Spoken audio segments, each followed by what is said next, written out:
మనందరి నోట్లో నాలికలాగా ప్రతి ఒక్కరికి తెలిసిన వ్యక్తి ఈ చుట్టుపక్కల మండలాలలో ఒక ఆదర్శప్రాయమైన జీవితాన్ని గడుపుతూ ఈరోజు పదవి విరమణ చేస్తున్నటువంటి ముత్తుమల్ల రామకృష్ణారెడ్డి గారికి నా ప్రత్యేక అభినందనలు శుభాకాంక్షలు తెలియజేస్తూ ముఖ్య అతిథులుగా విచ్చేసినటువంటి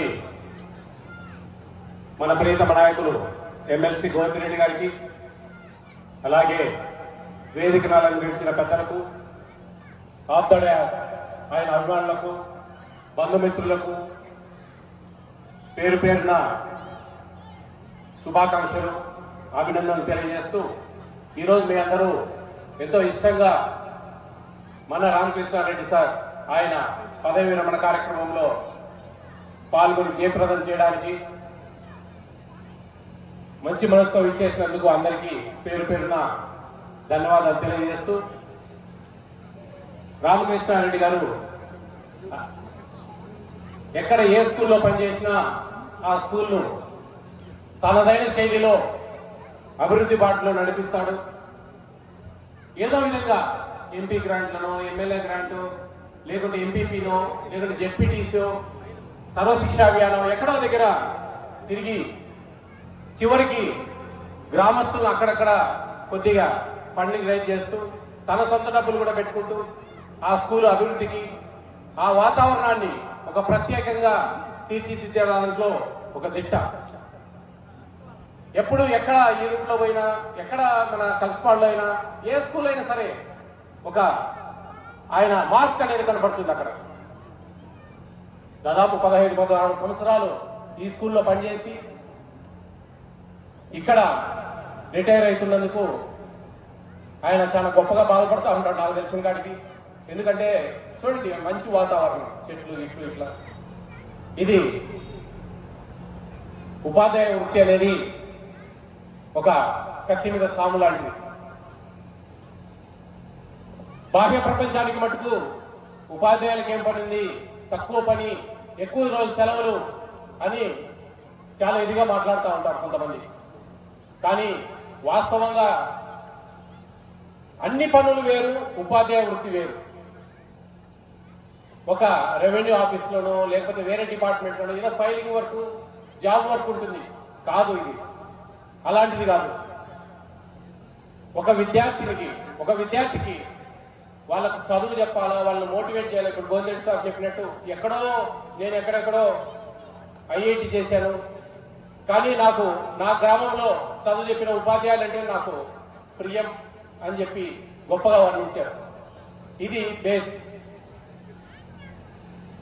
10 సంవత్సరాలు ఆ పిల్లలు మన స్కూళ్ళలో, హై స్కూల్లో కొనసాగుతూ వాళ్ళు ఒక మంచి జీవితాన్ని అనుభవించడానికి కారణం వాళ్ళు అనుకున్న